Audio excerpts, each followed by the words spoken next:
This story is based on true events. The names of characters and cities have been changed for confidentiality purposes. The Williams family lived in a sleepy town along Florida's Gulf Coast, a place tucked between dense pine forests and marshland. Their modest house stood at the end of a narrow, unpaved road, flanked by trees that cast long, slender shadows as the sun set each evening. It was the kind of place where sounds were swallowed by the dense foliage and thick air, and the world seemed to grow darker and quieter with each passing hour. The oppressive humidity clung to everything, creating an atmosphere that was as still as it was stifling, as if even time moved slower here.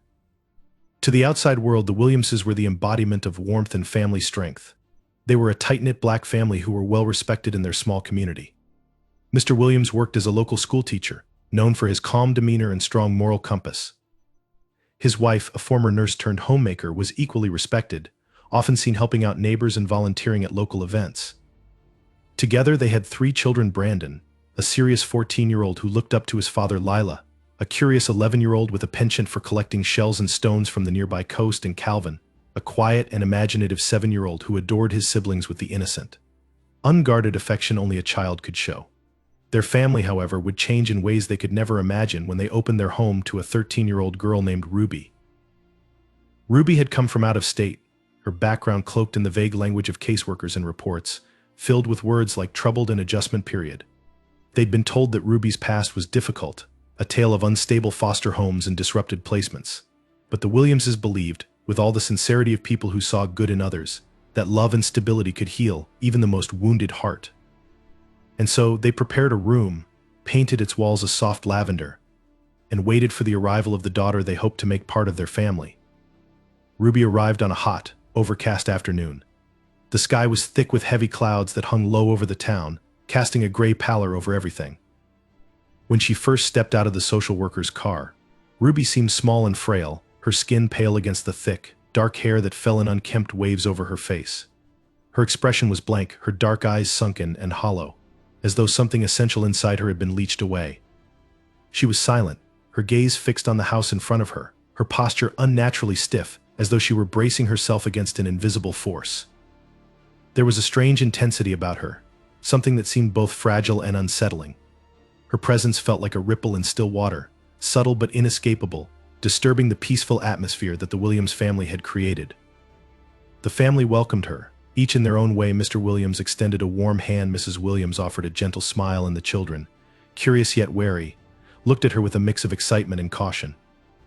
But Ruby didn't smile back, nor did she seem to take any comfort in their kindness. She only nodded, her eyes darting from one face to another, her expression unreadable. From the start, Ruby's presence brought an air of discomfort that no one could quite explain. She moved through the house with a soundless grace, her small, barefoot steps so light they barely registered against the creaky wooden floors. It was as if she were trying to leave no trace, blending into the corners, avoiding eye contact, her silence thick and heavy, making the room seem darker, smaller. The Williams children, who had initially been excited about their new sister, soon found themselves unsettled by her quiet intensity, by the way she would sometimes stand in the hallway, watching them with a gaze that felt almost predatory, like she was studying them rather than simply observing. Ruby's eating habits, too, were strange from the start. She picked at her food, her appetite barely existent, and she seemed to have a peculiar aversion to cooked meals. Often she would sit at the table, her eyes fixed on the plate in front of her, as though the sight of warm, steaming food repelled her. On several occasions, Mrs. Williams noticed that Ruby's gaze would drift toward the refrigerator, her expression taking on a strange hunger that didn't match the food on her plate. She would sit there, tense and silent, her hands clenched in her lap, as though restraining herself from something. Her room, carefully prepared by the family to feel warm and welcoming, remained barren. Ruby made no attempt to decorate it, and she spent little time there during the day. Instead, she wandered the house, her figure a shadow slipping through doorways, often lingering at the edges of rooms, as if unsure where she belonged. At night, the family could hear her footsteps padding down the hall, stopping outside each door, as if she were listening for something waiting. More than once, Mr. Williams awoke to find her standing in the doorway of his bedroom, her dark eyes fixed on him with an intensity that sent a chill through him, though he brushed it off as an unfortunate habit picked up from the instability of her past. In the weeks that followed, strange occurrences began to disturb the household. Mrs. Williams noticed small items missing from the kitchen: knives, spoons, even small amounts of raw meat.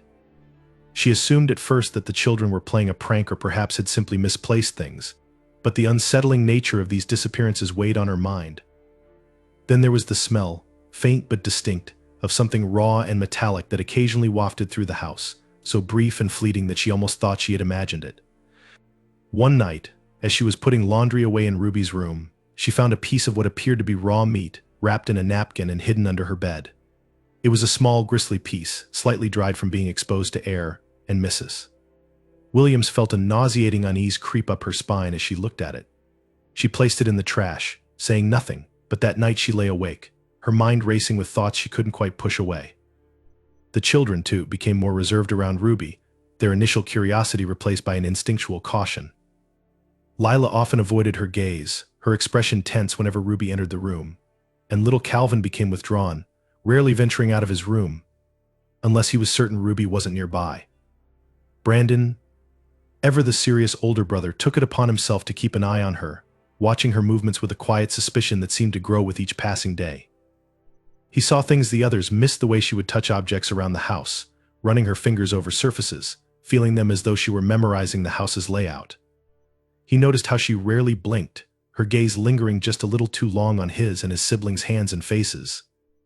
The air in the house grew heavy, tense, a silence settling over them all, fractured only by the faint, disturbing sounds of Ruby's nighttime wandering. The family had welcomed her with open arms, but now they began to wonder if they had unknowingly invited something else entirely into their lives, something dark and unexplainable. As the days passed, an unspoken dread took root in each of their hearts, the feeling that their lives had been irreversibly changed, that the quiet, strange girl they had brought into their home was a mystery they would never fully understand, a mystery that, perhaps, was meant to remain hidden. And so, the Williams family continued their daily lives, each of them moving through the house with a wary, cautious awareness, each of them haunted by the silent presence of the girl who watched them from the shadows. They were a family bound by blood and love, but Ruby was something else, something outside that bond, a figure who drifted silently through their lives, filling the house with an unseen darkness that they couldn't shake, a darkness that clung to them, insidious and unyielding, like the thick Florida air. In the weeks that followed Ruby's arrival, the Williams household, once filled with easy laughter and comforting routines, grew uneasy. The family adjusted their lives around the dark presence that had taken root among them, feeling a subtle but unshakable change in the air, a sense that the light and warmth that had once defined their home was slowly, inexplicably slipping away. The first signs were small, almost imperceptible at first, like the faintest of cracks forming in glass. But as time passed, these cracks widened, exposing a darkness that lay hidden within the quiet, peculiar girl they had brought into their lives. It was Mrs. Williams who noticed the changes first. She would catch sight of Ruby lingering in odd places around the house: the dim corner of the hallway, the foot of her siblings' beds, the empty space by the windows, where she would stand unmoving, her face an unreadable mask. She seemed to prefer shadows, her form blending into the dim light of early morning or the deepening dusk. On more than one occasion, Mrs. Williams walked into the living room at dawn to find Ruby already awake, her expression focused and strangely vacant, her eyes fixed on some indeterminate spot in the distance as though she could see something no one else could. The family's daily routines were slowly disrupted by her presence. Ruby had an uncanny ability to appear in a room without anyone noticing, her footsteps as light as whispers on the carpet. Her siblings grew accustomed to finding her watching them from doorways, her face a pale silhouette in the dim light. The moments when they locked eyes with her were always jarring. Her gaze was unblinking, hollow, a look that seemed to strip them bare, as though she were studying them rather than simply looking. Brandon, who was used to feeling protective over his younger siblings, found himself inexplicably unnerved by Ruby's presence. When she watched him, he could almost feel her gaze resting heavily on his skin, an invisible weight that made his heart beat faster with a mix of unease and confusion. One afternoon, Mrs. Williams opened the refrigerator to start preparing dinner and noticed that packages of meat were missing. At first, she assumed she had simply forgotten to restock. With so many mouths to feed, it was easy to misplace items or forget what she had bought. But the next day, and the day after that, more food disappeared: a steak, an entire package of chicken wings, even a container of raw fish. She asked the children if any of them had taken food without permission, but each of them denied it, their confusion mirroring her own. She thought about confronting Ruby, but something held her back: a strange feeling of apprehension, a sense that Ruby's response would be one she might not want to hear. But then, one evening, Mrs. Williams found herself alone in the kitchen, cleaning up after dinner. She turned toward the back porch, where the door stood slightly ajar, and saw Ruby outside, her small form barely illuminated by the moonlight. She was crouched on the ground, her head bent low, her dark hair hanging loose around her face. Mrs. Williams felt a chill ripple through her as she took in the scene, an unexplainable dread settling over her as she watched Ruby bring something to her mouth, her movements quick, furtive. When Ruby finally looked up, her face was streaked with something dark and wet, her expression as blank and unreadable as ever. Mrs. Williams couldn't shake the feeling that what she had witnessed was something she was never meant to see. The next day, Mrs. Williams checked the refrigerator and found another package of raw meat missing. She stared at the empty space where it should have been, her mind racing with the image of Ruby's face in the moonlight, that strange gleam of hunger in her eyes. She wondered if she should speak to her husband, but the thought filled her with a peculiar unease, as though voicing her concerns might somehow give them form, make them more real. Ruby's siblings, too, began to feel her presence as something ominous, something not quite right. Calvin, who had once been the carefree youngest of the family, began to avoid Ruby, his childlike openness shrinking away into a fearful silence. At night, he whispered to his mother that Ruby watched him while he slept, her face barely visible in the shadows at the foot of his bed. Mrs. Williams tried to soothe him, reassuring him that his sister was simply adjusting to her new home. But she could see the growing fear in his eyes, the way he would shrink away whenever Ruby entered the room, his small body tense and alert, as though waiting for something he couldn't put into words. Lila, normally the bold and curious one, became withdrawn as well, her natural liveliness dulled by an unspoken dread. She began refusing to stay in the same room as Ruby, her laughter fading into silence whenever Ruby was near. She seemed to lose interest in her usual hobbies, her shell and stone collections left forgotten, her days marked by a strange, haunted expression that her parents couldn't explain. More than once, Lila would startle, her gaze snapping toward a shadow or a sudden movement, her eyes wide and fearful, her face pale. Brandon, the eldest, tried to maintain his protective stance, watching over his siblings with a growing suspicion. He began to notice things the way Ruby's gaze lingered on their hands, their necks, the soft flesh beneath their jaws. There was something in her expression that made his skin prickle, a quiet intensity that seemed both curious and hungry, as though she were contemplating something far darker than he dared imagine. He began to avoid looking directly at her, his chest tightening with a feeling of inexplicable dread, as though Ruby's eyes held something he couldn't bear to confront. The once familiar rooms of the Williams home took on a different, darker quality, the light seeming dimmer, the shadows deeper. The air itself felt thicker, weighed down by an unseen presence, an unspoken tension that settled over the household like a suffocating fog. The family went about their days in a strange silence, each member wrapped in their own growing unease, each trying to ignore the feeling that something was terribly, irrevocably wrong. At night, Ruby would prowl the house, her light footsteps barely audible against the floorboards, her shadow slipping past doors like a whisper in the dark.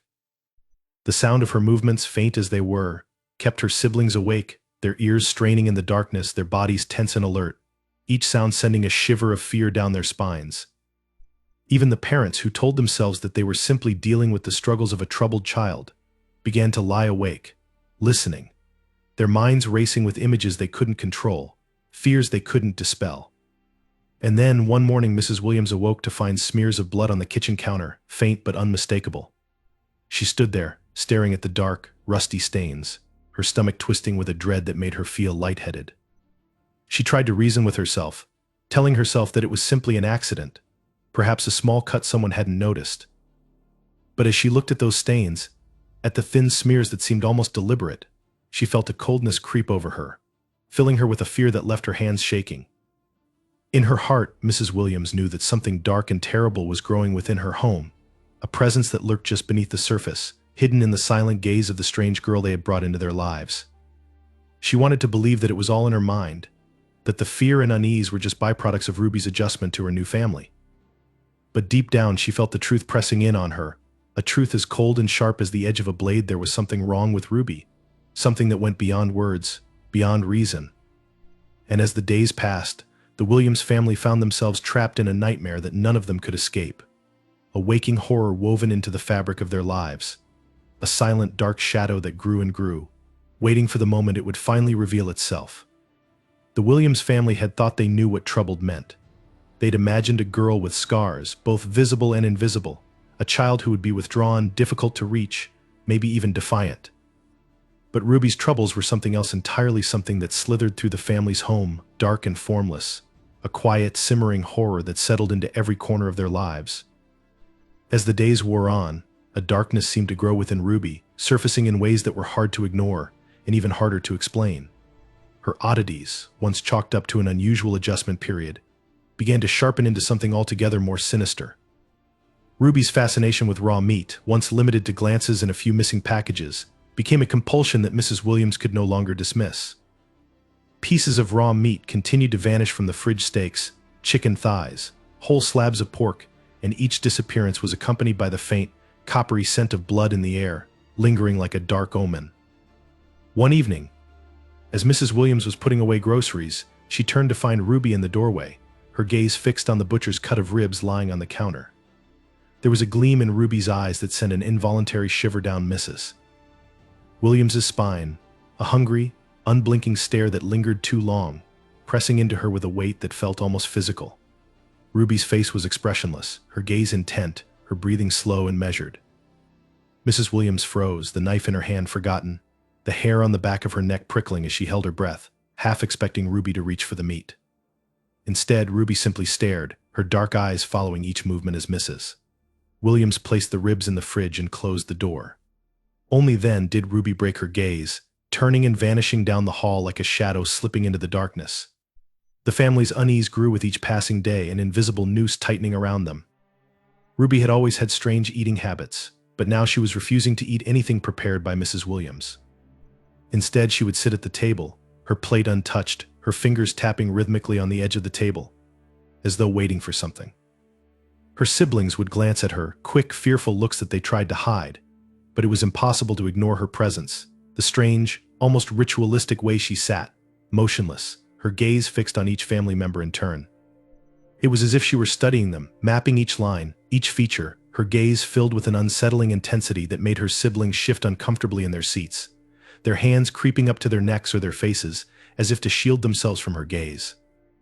The house took on a new atmosphere, one that felt darker, heavier, as if it were holding its breath, waiting. Even the silence felt different, thick and oppressive, pressing down on them with a weight that seemed to gather with each passing night. The family could no longer ignore Ruby's strange nocturnal habits. Every night, her soft, bare footsteps would echo through the house, moving from room to room. She would pause outside each door, standing there in silence, her shadow barely visible under the crack of light, her breathing slow and steady. On some nights, her movements would stop just outside her siblings' bedrooms, and they would lie frozen in their beds, holding their breath, waiting for her to move on. Brandon, who had taken to sleeping with his bedroom door locked, began to wake with scratches on his doorframe, thin, jagged lines that were new each morning. He tried to ignore them, but each day they seemed to deepen, as if something or someone had been clawing at the wood, trying to get in. Once, as he was brushing his hand over the scratches, he noticed a small, dark stain on the wood, a faint smear of something that looked horribly like blood. Then came the animals. The first was a raccoon, found near the back steps, its body strangely untouched save for one horrifying detail: its flesh had been stripped from its bones, cleanly, as if by something with delicate, precise hands. Mrs. Williams dismissed it as the work of a predator, some wild animal from the nearby forest, but the discovery left a sick feeling in her stomach that she couldn't shake. Over the next few days, more animals appeared, small creatures like rabbits and squirrels, their bodies left in plain sight, each stripped clean of flesh, their bones arranged in disturbingly careful patterns. The bones seemed to lead toward the woods behind their house, a twisted path that vanished among the dark, towering trees. It was Lila who made the connection, a thought that chilled her more deeply than the sight of the remains themselves. The arrangement of the bones reminded her of the way Ruby would arrange her food on her plate, each piece meticulously positioned, untouched yet somehow intensely personal, a ritual that only she understood. And then came the night Mrs. Williams awoke to a faint, metallic smell. She lay in bed, her heart pounding, her mind racing through possible explanations, each more disturbing than the last. The smell was unmistakable, raw, metallic, the scent of fresh blood. Slowly she rose from her bed and followed the smell down the hall, each step slow and hesitant, a deep, gnawing dread tightening in her chest. When she reached the kitchen, the sight that greeted her would haunt her for the rest of her life. There, in the dim light spilling in through the window, Ruby crouched on the floor, her hands stained with blood, her face illuminated by a thin sliver of moonlight. She was hunched over something dark and raw, her mouth smeared with red, her expression one of eerie calm. Mrs. Williams froze, her breath caught in her throat, her mind unable to process the scene before her. Ruby's eyes lifted to meet hers, and for a brief, horrifying moment Mrs. Williams saw something alien in her gaze.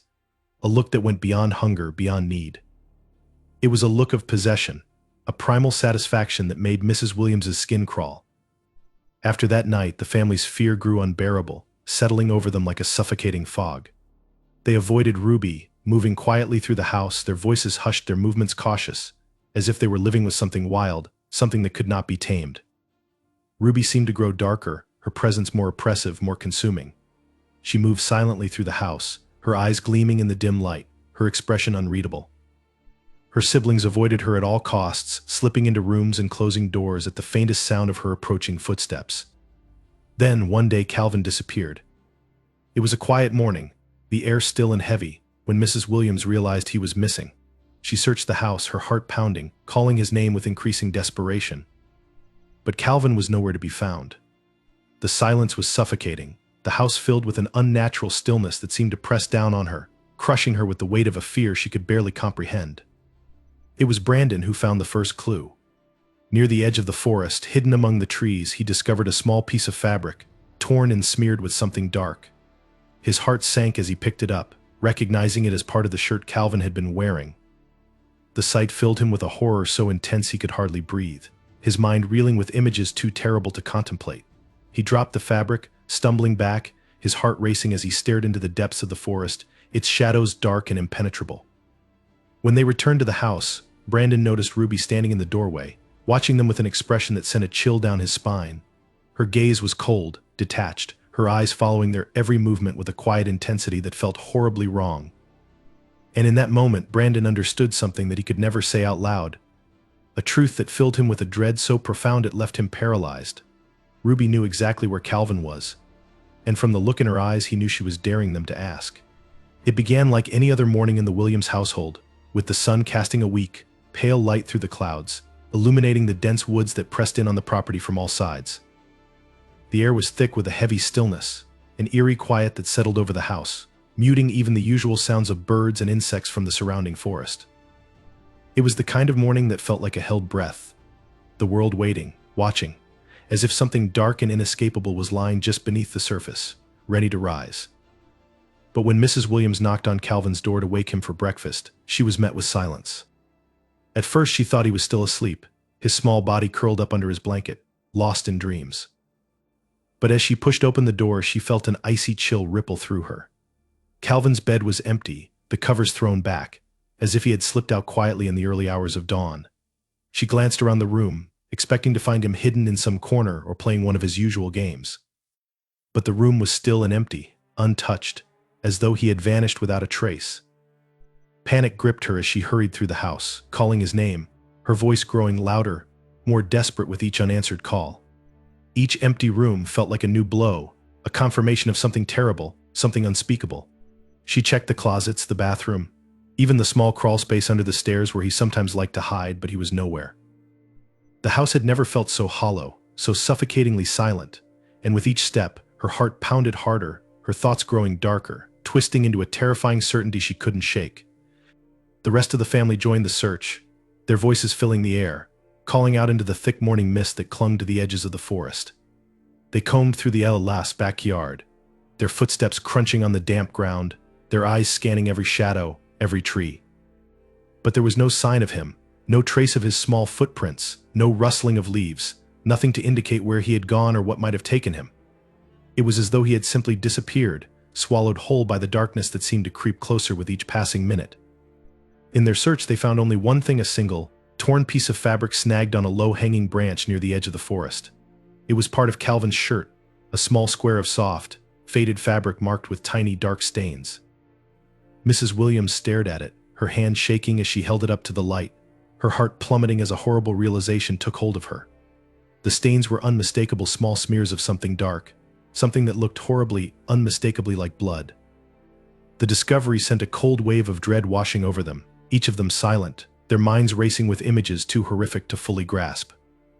Calvin was gone, lost somewhere in the thick, shadowed woods that loomed ominously beyond the backyard, a dark expanse that seemed to stretch endlessly, its secrets hidden beneath a canopy of twisted branches and shifting shadows. They could feel it pressing in on them, an ancient, watchful presence that seemed to hold its breath, waiting, as though daring them to take a step closer. As they stood there, frozen in fear and grief, Brandon noticed Ruby standing a few paces away, watching them with an expression that sent an icy shock down his spine. Her face was expressionless, her eyes dark and unblinking, her lips pressed into a thin, unmoving line. She stood perfectly still, almost as if she were observing them from a distance, detached, indifferent, as if the chaos and panic around her were nothing more than an interesting spectacle. In that moment, something inside Brandon shifted. The memories of the last few weeks, the strange sounds at night, the shadows that seemed to follow her, the growing sense of dread that hung over their lives flashed before his eyes, each memory sharpening, taking on a darker, more terrifying meaning. He thought of the animals found in the backyard, their flesh stripped clean, their bones arranged in patterns that only she seemed to understand. He thought of the bloodstains that had appeared mysteriously in the kitchen, the small, dark smudges that seemed to follow her wherever she went. A horrible suspicion began to take root in his mind, a realization so dark and twisted that he could barely bring himself to acknowledge it.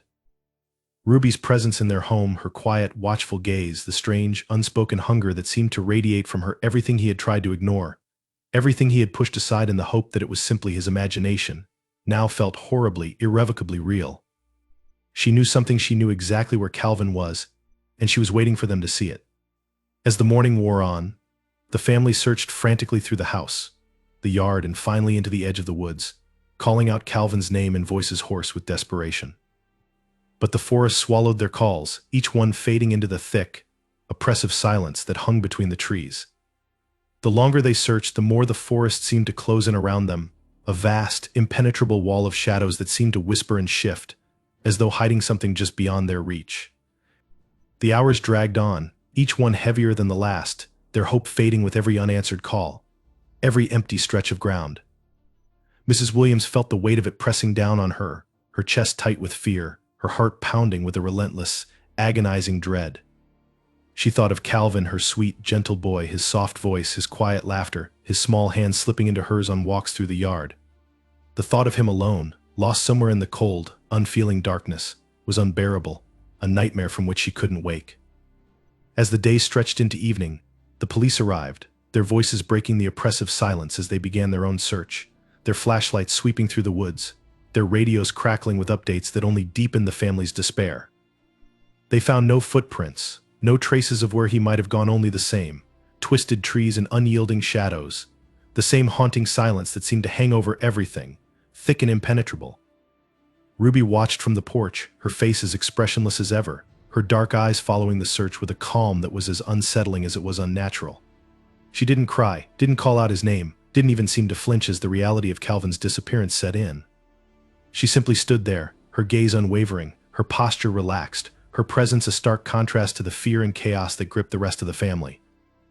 And in that calm, that eerie detachment, they saw something that made their blood run cold, a darkness that seemed to stretch beyond the confines of her small, slight frame, a depth of indifference that left them shaken, horrified.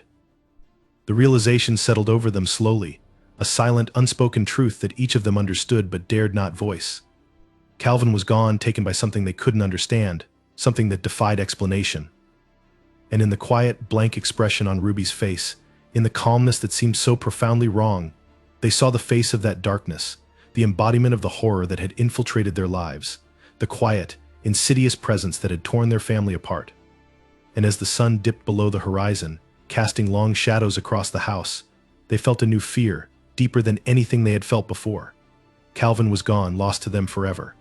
But the darkness remained, standing quietly on their porch, watching, waiting. And in that darkness, they knew, lay a hunger that could never be satisfied. The days after Calvin's disappearance were marked by an oppressive silence that weighed heavily on the Williams household. Hope had given way to despair, and each member of the family drifted through the house in a state of numb shock. Rooms that had once been filled with warmth and laughter now felt hollow, haunted by a presence darker than grief. Calvin's absence hung over them like a shadow, a reminder of something broken, something that could never be mended. Mrs. Williams moved through the house like a ghost, her mind replaying every memory of her youngest son, searching for some sign she might have missed, some clue that would explain what had happened. Every time she closed her eyes, she saw his small, round face, his trusting smile, his wide, innocent eyes that had looked up to her with unwavering love. The thought that he was gone, that she might never see him again, was too much to bear, a wound that cut deeper with every passing day.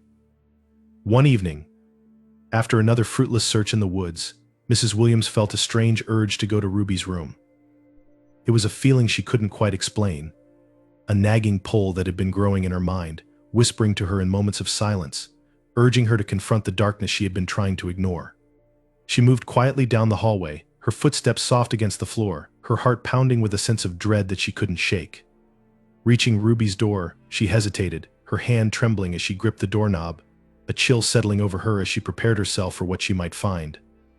The room was dim, shadows stretching across the walls in jagged shapes, the faint glow of moonlight casting an eerie pallor over everything. The air was thick, almost suffocating, a faint metallic scent lingering like a warning. The room itself was meticulously clean, unnaturally so, as if Ruby had scrubbed every inch to erase any trace of herself. But there, in the corner of the room, hidden beneath the bed, was a small, dark bundle wrapped in a worn, stained sheet. Mrs. Williams felt her breath catch in her throat, her mind refusing to register the object in front of her. The bundle was small, no larger than a child's backpack, and yet it radiated a sense of dread so profound that she felt her skin prickle, her body instinctively recoiling. She knew, with a terrible certainty, that this was the answer she had been dreading, the final piece of a puzzle she had been too afraid to complete. With shaking hands, she reached for the bundle, pulling it from beneath the bed and unfolding the sheet with a careful, trembling grip. The smell hit her first, a sickly, nauseating scent that filled her nose and made her stomach twist. Her vision blurred, her mind struggling to process the horror in front of her. The bundle slowly unraveling to reveal its gruesome contents: bones, small and fragile, stripped bare and polished, each one arranged with a precision that was both meticulous and horrifying. Her mind screamed in denial, but her body remained frozen, her gaze locked onto the bones, her heart pounding as she realized the full extent of what had happened. Each bone had been carefully cleaned, every trace of flesh and sinew removed, leaving only the pale, gleaming skeleton of her son. Calvin's remains lay before her, laid out like a morbid display, a testament to a hunger that defied understanding. As the reality of her discovery settled over her, Mrs. Williams felt a presence behind her, a soft, silent movement that sent a chill down her spine.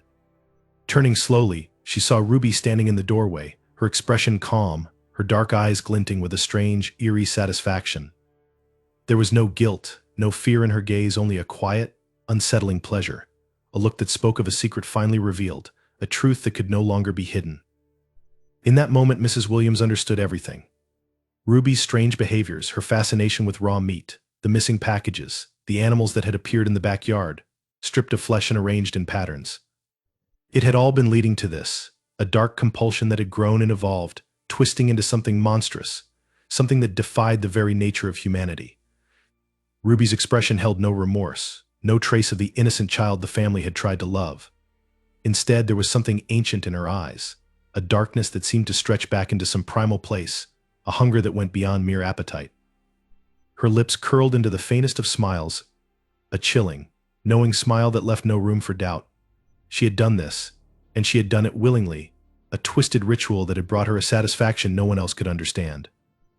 Mrs. Williams felt the world closing in around her, the walls of the room pressing in as her mind struggled to comprehend the horror before her.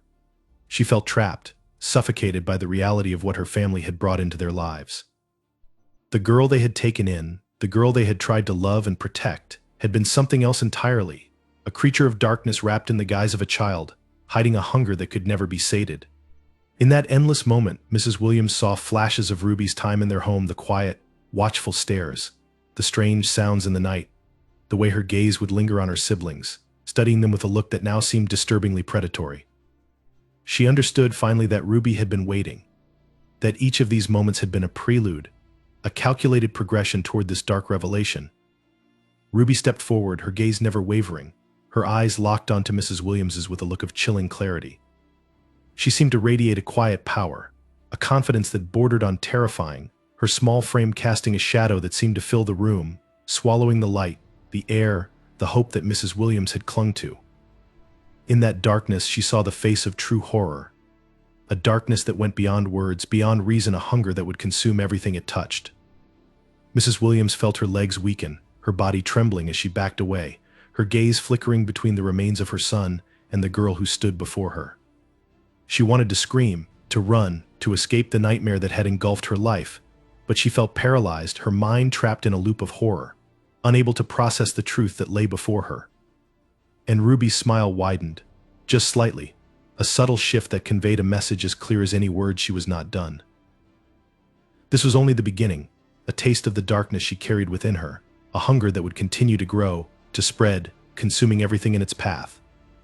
The family had brought her into their home, had given her shelter, love, acceptance. But she had taken something far greater, something that could never be replaced. As Mrs. Williams staggered back, her vision blurring with tears, Ruby stepped aside, allowing her to flee, her gaze following her with a calm, almost amused expression. She knew that Mrs. Williams would not go to the police, that no one would believe the truth of what had happened, that the darkness within her was something that could not be touched, could not be stopped. In the end, Ruby was untouchable, a darkness that defied understanding, a hunger that would live on, waiting, watching, biding its time. And as Mrs. Williams fled down the hallway, her heart pounding with terror, she knew that this nightmare would never truly end, that Ruby's shadow would linger over them all. A silent, inescapable presence, a reminder of the horror that had invaded their lives. The Williams family was forever altered, their lives fractured into a before and after, each of them bearing the weight of a horror too profound to fully comprehend. Days passed, then weeks, but the fear never left them. It had seeped into their bones, a quiet, gnawing terror that darkened every corner of their home, haunting them like a malevolent shadow. Ruby was gone, taken into the custody of authorities who were left to grapple with her inexplicable cruelty, but her presence lingered, a ghostly reminder of the nightmare she had brought into their lives. Mrs. Williams found herself trapped in an endless cycle of grief and guilt, her mind unable to release the image of her youngest son's remains, stripped of flesh and laid out with horrific precision. Every night she would lie awake, her eyes fixed on the ceiling, her heart pounding with memories she could not escape. She would see Calvin's face, his small, trusting smile, his innocence forever shattered by a darkness she had unknowingly welcomed into their home. The guilt consumed her, hollowing her out from the inside, each moment of silence a reminder of her failure to protect him. She drifted through her days in a haze, barely speaking, her eyes haunted and distant. She would wander through the house aimlessly, her hand trailing along the walls, as if hoping to find some trace of the family they had once been. Mr. Williams, who had always been the quiet strength of the family, was left a broken man. The trauma had planted something dark within him, a seed of anger and helplessness that festered, twisting his thoughts and filling him with a bitterness he couldn't dispel. He felt a hatred that went beyond words, a rage at the thing that had come into their lives and ripped his family apart. But it was a rage without direction, a futile, consuming fire that burned within him, leaving him hollow. Every time he passed Ruby's empty room, he felt a chill, a whisper of something that would not let him forget. He took to avoiding it, closing the door and locking it, as if to seal away the darkness she had left behind. Yet he could still feel it, lurking there, like an infection buried deep in the walls, a sickness that had spread into the heart of their home. Brandon, who had once been the protective older brother, was now a shell of his former self. The memory of Ruby's gaze, her expressionless face as she watched them search for Calvin, haunted him. He had nightmares that would pull him from sleep, his skin slick with sweat, his heart racing as he tried to escape the visions that plagued him. In his dreams, he would find himself back in the woods, surrounded by the twisted, dark trees, feeling Ruby's presence behind him, an inescapable shadow that followed his every step. He would wake in a panic, convinced that she was standing at the foot of his bed, her cold, dark eyes fixed on him with that same, chilling intensity. And though he knew she was gone, the fear never left him, a constant, gnawing dread that made him afraid of the dark, of the silence, of the night. Lila, once the lively, curious girl who filled the house with laughter, had become withdrawn, her spirit broken by the horror she had witnessed. She would sit by herself, her eyes vacant, her hands twisting in her lap as she tried to block out the memories. She refused to enter Ruby's room, wouldn't even look in its direction, as if afraid that something might still be lurking there, waiting for her. Her nights were filled with whispers and shadows, her imagination turning every creak, every gust of wind, into a sign that Ruby was somehow still there, hiding in the darkness, watching her.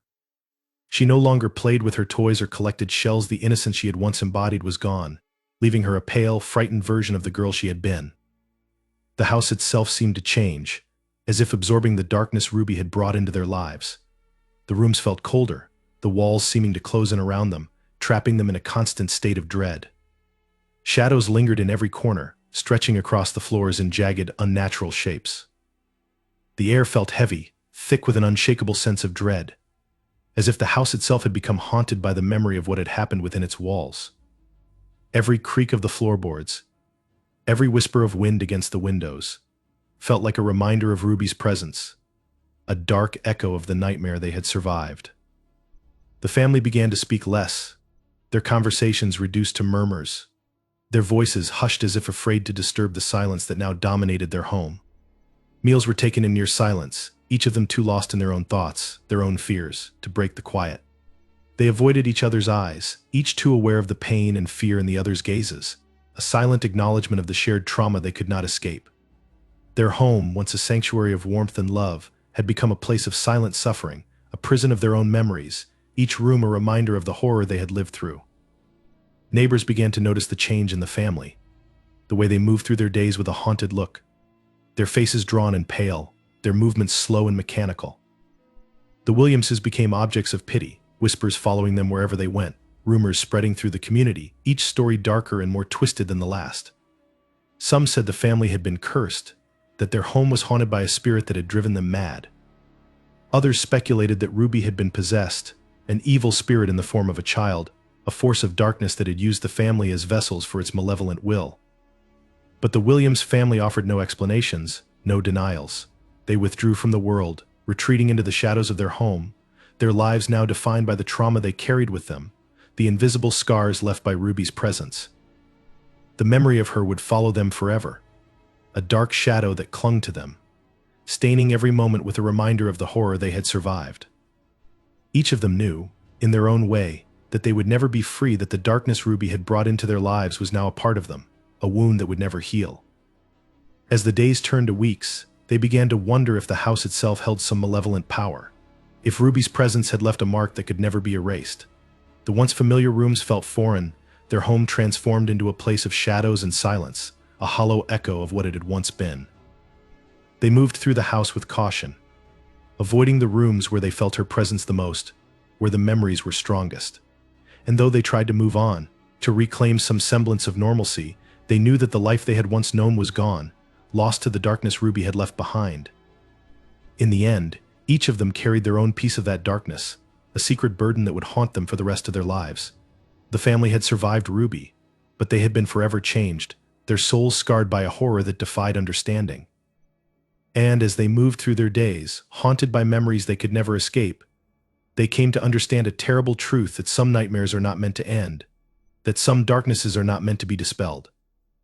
Ruby's shadow would linger over them always, a reminder of the terror they had lived through, a silent, inescapable presence that would follow them to the end of their days.